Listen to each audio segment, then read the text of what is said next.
কিশোরী আর তো জ্বালা সইতে পারে না, চন্দন আবির দিয়ে ধুইয়ে দে না গা।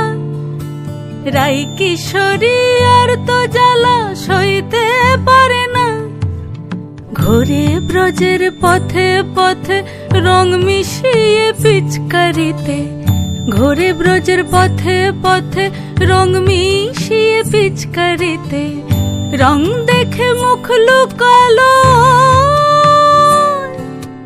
জোছনা আকাশে, জোছনা আকাশে। মন ঝুলো নাই দোলে গোড়াই বসন্ত